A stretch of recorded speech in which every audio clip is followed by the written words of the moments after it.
The Tale of Mrs Tittlemouse. Once upon a time there was a wood mouse, and her name was Mrs Tittlemouse. She lived in a bank under a hedge. Such a funny house! There were yards and yards of sandy passages leading to storerooms and nut cellars and seed cellars, all amongst the roots of the hedge. There was a kitchen, a parlor, a pantry, and a larder. Also, there was Mrs. Tittlemouse's bedroom, where she slept in a little box bed. Mrs. Tittlemouse was a most terribly tidy, particular little mouse, always sleeping and dusting the soft sandy floors. Sometimes a beetle lost its way in the passages. "Sh, sh, little dirty feet," said Mrs. Tittlemouse, clattering her dustpan. And one day a little old woman ran up and down in a red spotty cloak. "Your house is on fire, Mother Ladybird. Fly away home to your children." Another day a big fat spider came into the shelter from the rain. "Beg pardon? Is this not Miss Muffet's?" "Go away, you bold bad spider, leaving ends of cobweb all over my nice clean house." She bundled the spider out of a window. He let himself down the hedge with a long, thin bit of string. Mrs. Tittlemouse went on her way to a distant storeroom to fetch cherry stones and thistledown seed for dinner. All along the passage she sniffed and looked at the floor. "I smell a smell of honey. Is it the cowslips outside in the hedge? I'm sure I can see the marks of little dirty feet." Suddenly, round a corner, she met Babbity Bumble. "Ziz, biz, biz," said the bumblebee. Mrs. Tittlemouse looked at her severely. She wished that she had a broom. "Good day, Babbity Bumble. I should be glad to buy some beeswax. But what are you doing down here? Why do you always come in at a window and say ziz, biz, biz?" Mrs. Tittlemouse began to get cross.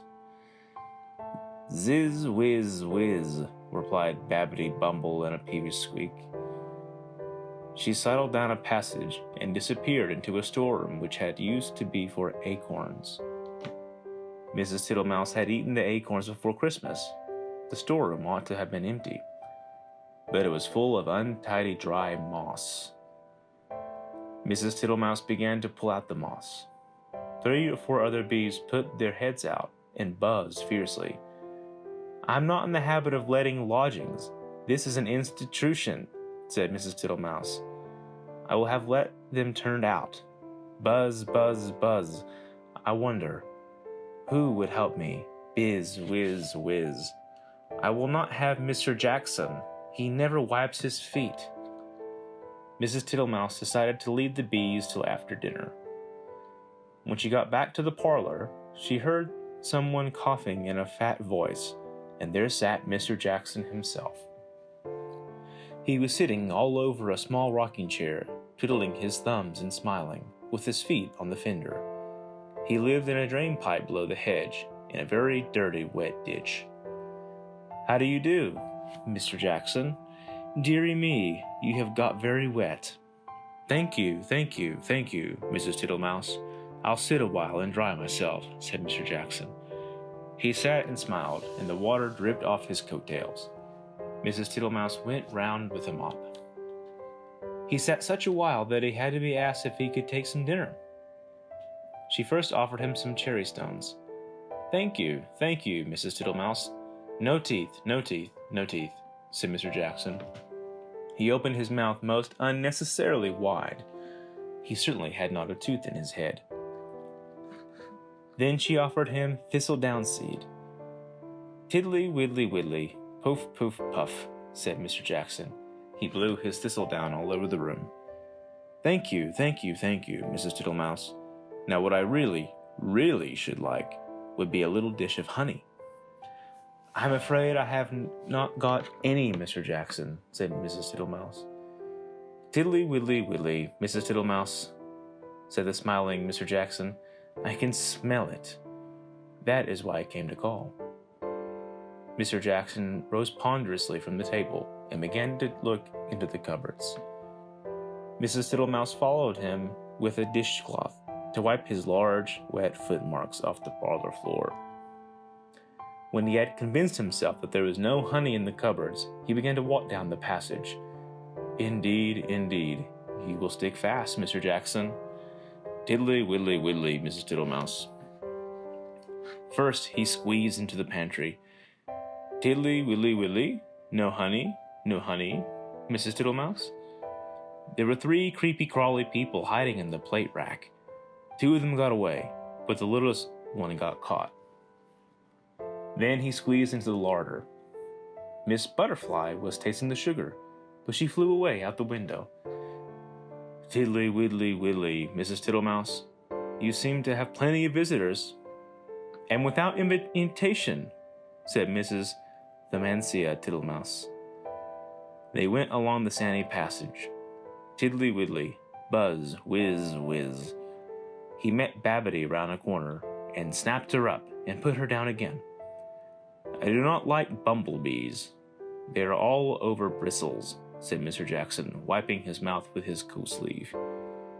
Get out, you nasty old toad, shrieked Babbity Bumble. I shall go distracted, scolded Mrs. Tittlemouse. She shut herself up in the nut cellar while Mr. Jackson pulled out the bee's nest.